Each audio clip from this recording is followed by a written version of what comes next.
Hi, everyone. This is Jackie Giamarco, Curriculum Supervisor for Professional Learning. I just am touching base, giving you an update on the professional events approval process, which I had emailed about earlier in the school year, and we've had to revise due to kind of demands on the professional events calendar and not being able to provide an adequate number of substitutes for teachers. So the number will be capped at 25 for planned teacher absences for professional development. So that includes anything planned by our curriculum department, building level meetings, including MTSS, data days, IEP meetings, field trips and sporting events. So if a team makes it, to playoffs, or they have an away game and they need a substitute, that all will have to go on this calendar. And then also, IEP meetings, I think I mentioned that, as well as IEP writing if a sub's being provided for that to take place. And then anything offered offsite, such as like a conference or a workshop at the IU, that would all need to be captured here in this process. And I'm just going to take you through the process. And then if you have any questions, feel free to reach out to me. And so first things first is to check out the professional events calendar.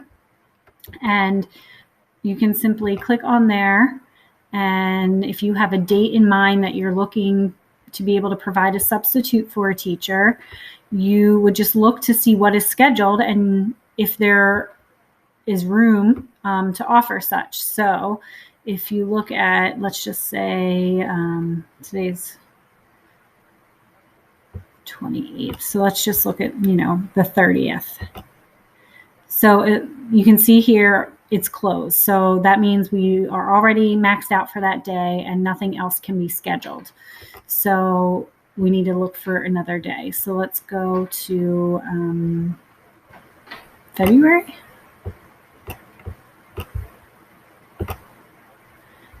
And I'm going to let's look on this Monday, the 10th.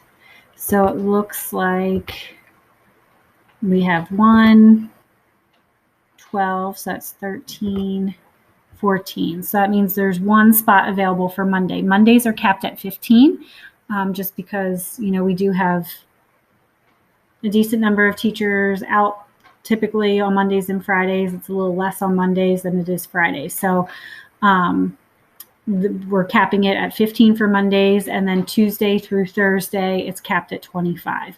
So really, you just need to look at this calendar first to see if the date is going to work. I'm going to go to March and say, okay, I see here there is 8 scheduled for Tuesday the 3rd. I'm going to go with Tuesday the 3rd, and let's pretend that I'm requesting 3 teachers for that date. So I'm going to then go here to the approval form and fill out the information. And so I'm just going to say it's Bridle Path. This is going to be a new event. And then I have to complete information. So I said the date was March 3rd. And we will pretend that this is for ELA.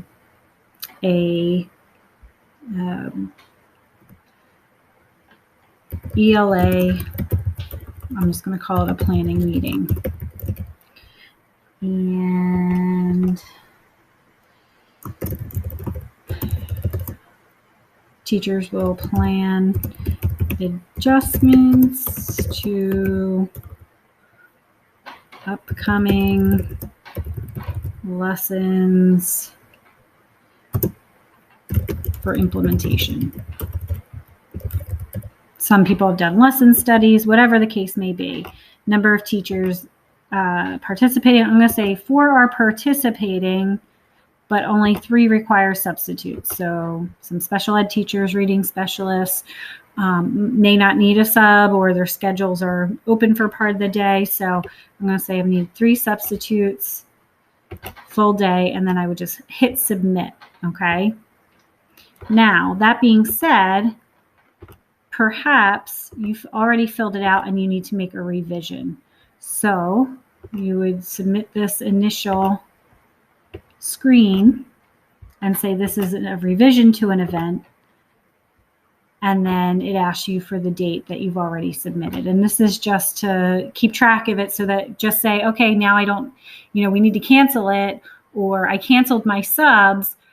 We want to make sure that those get off the calendar so that if somebody else needs to schedule something, they can, and they know that those slots are now available. So that's just important too, to follow up if something needs to be canceled or moved.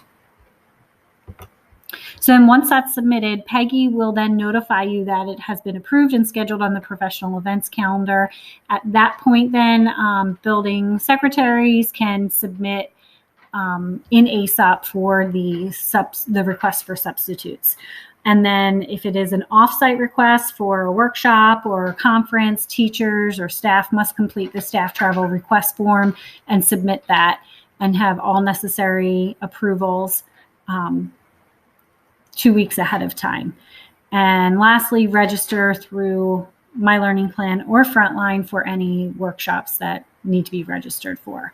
So this is the process. Again, it's capped at 25 for Tuesday through Thursday.